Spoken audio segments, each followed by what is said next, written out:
Shalom dan salam sejahtera, saudara dan saudari yang dikasihi dan diberkati Tuhan.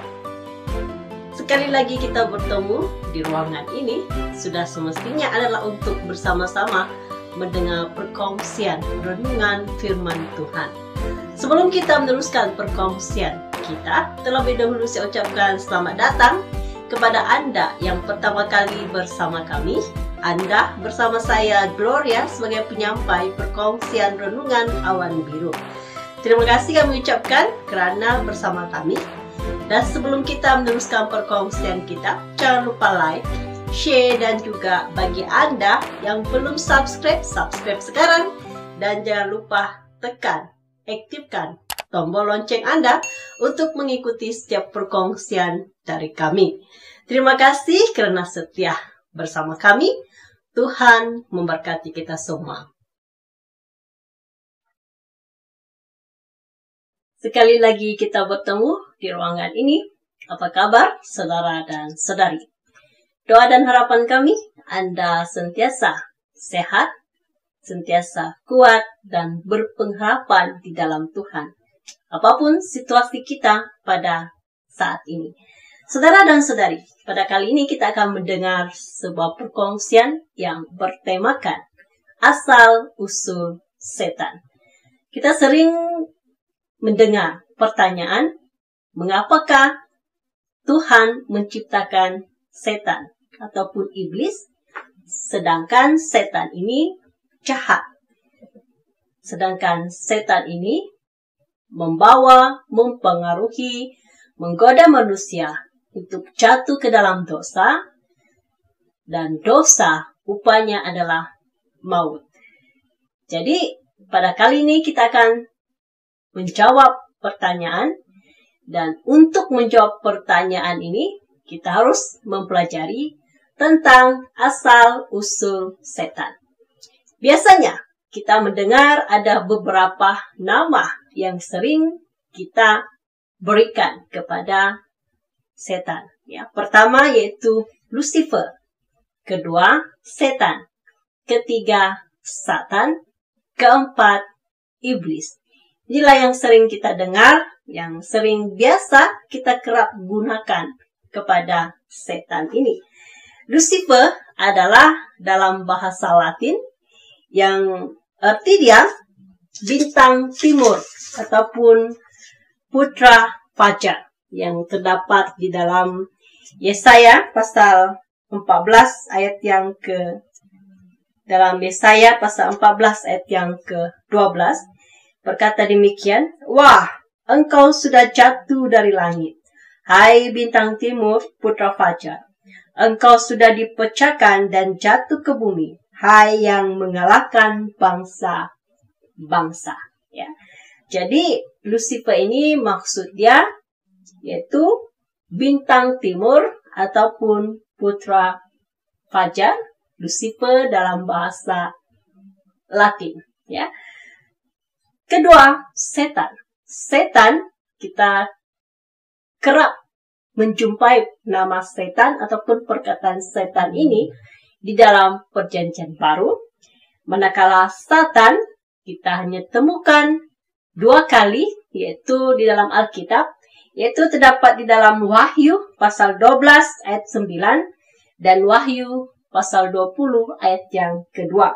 Mari kita lihat Alkitab kita di dalam Wahyu pasal 12 ayat yang ke-9 berkata demikian, "Dan naga besar itu seular tua yang disebut iblis atau Satan yang menyesatkan seluruh dunia, dilemparkan ke bawah, ia dilemparkan ke bumi bersama-sama dengan malaikat-malaikatnya." Jadi, iblis adalah Satan. Ya. Dan seterusnya, dalam Wahyu pasal 20 ayat yang kedua berkata demikian, "Ia menangkap naga si ular tua itu, yaitu iblis dan Satan. Dan ia mengikatnya 1000 tahun lamanya." Jadi kita tahu bahwa Satan ya, di dalam Satan ini juga adalah merujuk kepada iblis ataupun kepada setan ya. Jadi dalam Alkitab hanya 2 kali kita temukan tentang perkataan ataupun nama Satan ini. Yang keempat yaitu iblis. Iblis berarti pendusta, penggoda ataupun pemfitnah, ya. Iblis berarti pendusta, penggoda ataupun pemfitnah. Jadi saudara dan saudari, perkataan iblis ini ataupun nama iblis sering kita jumpa di dalam Perjanjian Lama. Ada banyak kali ya sering digunakan dalam terjemahan. Iblis ini itu dalam terjemahan bahasa Indonesia. Juga digunakan dalam bahasa Malaysia juga ya. Jadi ada 4 nama. Lucifer dalam bahasa Latin yang berarti bintang timur ataupun putra fajar. Setan ataupun Satan berarti penentang, ya, menentang segala sesuatu yang datang dari Allah. Dan iblis adalah pendusta, penggoda, dan pemfitnah. Jadi saudara dan saudari, ya, dari manakah asal usul iblis ini ataupun setan ini? Ya, setan pada mulanya adalah salah satu di antara 3 penghulu malaikat di sorga. Penghulu yang pertama yaitu Mikael. Mikael adalah malaikat pelindung yang terdapat dalam Yudas pasal 1 ayat yang ke-9. Kita lihat Yudas pasal 1 ayat yang ke-9 memberitahu kita, tetapi penghulu malaikat Mikael ketika dalam suatu perselisihan bertengkar dengan iblis mengenai mayat Musa, tidak berani menghakimi iblis itu dengan kata-kata hujatan, tetapi berkata, kiranya Tuhan mengherdik engkau. Ya, dalam ayat yang ke-9 beritahu kita bahwa Mikael adalah penghulu malaikat. Dan yang kedua, penghulu malaikat yang kedua yaitu Gabriel. Ya, Gabriel adalah penyampai pesan yang khusus ataupun penyampai pesan yang istimewa kepada orang yang istimewa juga. Kita lihat dalam Lukas, ya. Lukas pasal 1 ayat yang ke-19. Jawab malaikat itu kepadanya, akulah Gabriel yang melayani Allah dan aku telah diutus untuk berbicara dengan engkau dan untuk menyampaikan kabar baik ini kepadamu. Ayat 26. Ya. Dalam bulan yang ke-6, Allah menyuruh malaikat Gabriel pergi ke sebuah kota di Galilea bernama Nazaret. Jadi Gabriel adalah malaikat di sorga sebagai utusan Allah untuk menyampaikan pesan yang khusus juga kepada orang yang khusus, kepada manusia yang khusus. Ya. Yang ketiga, Lucifer. Ya. Lucifer adalah bintang timur, putra fajar. Ya, satu gambaran yang sangat indah sekali. Kalau kita lihat kembali kepada Yesaya, ya, Yesaya pasal 14 ayat yang ke-12, ya, dikatakan situ, wah, engkau sudah jatuh dari langit, hai bintang timur, putra fajar, ya, hai bintang timur, putra fajar, engkau sudah dipecahkan dan jatuh ke bumi, hai yang mengalahkan bangsa-bangsa. Jadi di sini Lucifer merupakan bintang timur ataupun putra fajar. Kita lihat dalam Yehezkiel 28, ya. Yehezkiel 28 ayat 12b sehingga ayat yang ke-15 memberitahu kita, gambar dari kesempurnaan engkau penuh hikmat dan maha indah. Engkau di Taman Eden, yaitu Taman Allah, penuh segala batu permata yang berharga, yaspis merah, krisolit dan yaspis hijau, permata pirus, krisopras dan nefrit, lazurit, batu darah dan malakit. Tempat tatahannya diperbuat dari emas dan disediakan pada hari penciptaanmu. Kuberikan tempatmu dekat kerub yang berjaga. Di gunung kudus Allah engkau berada dan berjalan-jalan di tengah batu-batu yang bercahaya-cahaya. Engkau tak bercelah di dalam tingkah lakumu sejak hari penciptaanmu, sampai terdapat kecurangan padamu. Jadi Lucifer, dia adalah di dalam bidang pujian dan penyembahan. Ya, dia adalah ketua dalam pujian dan penyembahan di surga. Jadi dia sangat mahir dalam musik, dalam puji-pujian. Dan dia sangat tahu bagaimana menyembah Tuhan, bagaimana menyembah Allah. Inilah Lucifer. Dia adalah ketua penyembah, pujian, dan penyembahan di surga. Jadi saudara dan saudari, pada mula Lucifer adalah malaikat yang indah, yang baik pada dasarnya, pada mulanya. Jadi Tuhan tidak mencipta setan ataupun iblis yang jahat. Pada mulanya Tuhan mencipta malaikat yang baik. Malaikat yang dicipta begitu indah, dilengkapi dengan hikmat, dilengkapi dengan karunia, kebolehan yang luar biasa sekali, saudara. Ya. Seperti yang kita lihat dalam Alkitab bahwa pada mulanya, sewaktu Tuhan menciptakan bumi dan segala isinya, Tuhan melihat semua itu adalah baik. Ya. Semuanya baik. Dalam kitab Kejadian pasal 1 ayat yang ke-31 bagian E, maka Allah melihat segala yang dijadikannya itu sungguh amat baik. Segala yang dijadikannya adalah sungguh amat baik.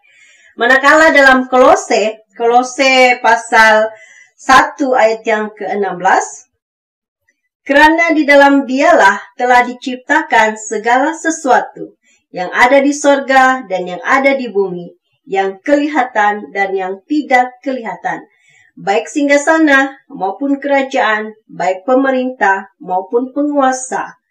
Segala sesuatu diciptakan oleh Dia dan untuk Dia.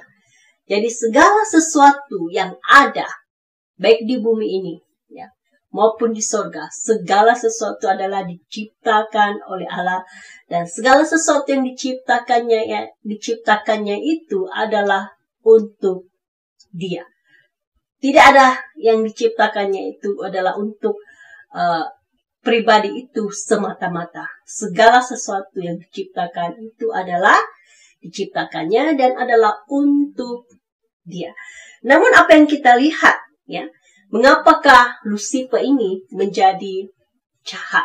Ya, menjadi jahat, saudara dan saudari, ya, menjadi jahat. Sedangkan, ya, pada mulanya ia dicipta dengan begitu baik sekali. Karena Allah begitu suci, Allah tidak bisa menciptakan sesuatu yang jahat. Tetapi, ya, Lucifer ini akhirnya, ya, ia menjadi bangga, ya, ia menjadi sombong dengan apa yang ia punya, yang ia miliki, sehingga ia ingin menjadi sama seperti Tuhan. Ia ingin duduk di takhta Allah, ia juga ingin disembah sama seperti Allah, karena ia merasa ia begitu hebat, ia merasa ia begitu indah sekali, saudara. Ya, kita lihat di dalam Yesaya pasal 14. Mari kita lihat Yesaya pasal 14 ayat yang ke-12 sehingga ayat yang ke-14 berkata demikian. Wah, engkau sudah jatuh dari langit, hai bintang timur, putra fajar. Engkau sudah dipecahkan dan jatuh ke bumi, hai yang mengalahkan bangsa-bangsa. Engkau yang tadinya berkata dalam hatimu, aku hendak naik ke langit, aku hendak mendirikan tahtaku mengatasi bintang-bintang Allah. Dan aku hendak duduk di atas bukit pertemuan, jauh di sebelah utara. Aku hendak naik mengatasi ketinggian awan-awan, hendak menyamai yang maha tinggi. Inilah yang menyebabkan Lucifer jatuh ke dalam dosa. Ya. Lucifer jatuh ke dalam dosa, ia lupa. ia bangga pada apa yang ia punya, dan segala yang ia punya ia tidak syukuri dan ia tidak kembalikan kepada Tuhan. Sebaliknya, ia mendapatkan pujian dan kemuliaan itu untuk dirinya sendiri, menyebabkan dia ingin sama seperti Allah, ingin duduk di takhta Allah, dan dia ingin disembah seperti Allah. Ia ingin manusia menyembahnya sama seperti menyembah Allah. Jadi saudara dan saudari, apakah yang kita pelajari dari cerita ini, dari perkongsian tentang asal usul setan? Ya, bagi kita sebagai anak-anak Tuhan pada hari ini yang memiliki kelebihan karunia, kebolehan dalam pelayanan. Ya, mungkin kita punya kebolehan berkhotbah, mungkin kita punya kebolehan di dalam bisa menyembuhkan orang, mungkin kita bisa punya kelebihan bermain musik, ya, mungkin kita punya kelebihan dalam pujian, punya suara yang hebat sekali, suara yang tinggi sekali, ya, kod tinggi macam manapun kita boleh capai, semua itu kita hebat sekali, saudara. Jangan kita harus ingat bahwa karunia yang kita punya itu adalah datang dari Tuhan. Dan apabila kita dipuji, ya, pujian itu kita harus kembalikan kepada Tuhan. Kemuliaan itu harus berikan kepada Tuhan. Karena kebolehan yang kita ada pada hari ini, ya, yang kita punya pada hari ini adalah dari Tuhan. Dan segala sesuatu yang Tuhan cipta itu adalah untuk Dia.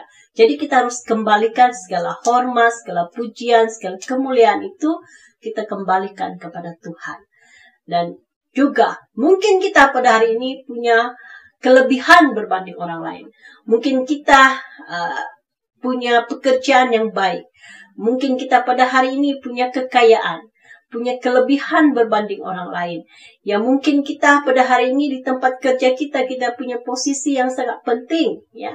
Kita punya pangkat, kita punya kuasa, punya power, orang cakap, ya. Jadi kita harus ingat bahwa semua kedudukan yang kita ada, kelebihan yang kita ada pada hari ini, baik dalam bidang pekerjaan kita, baik dalam pelayanan, karunia, kebolehan kita, ataupun dalam kekayaan, harta yang kita ada, yang kita punya pada hari ini, saudara dan saudari.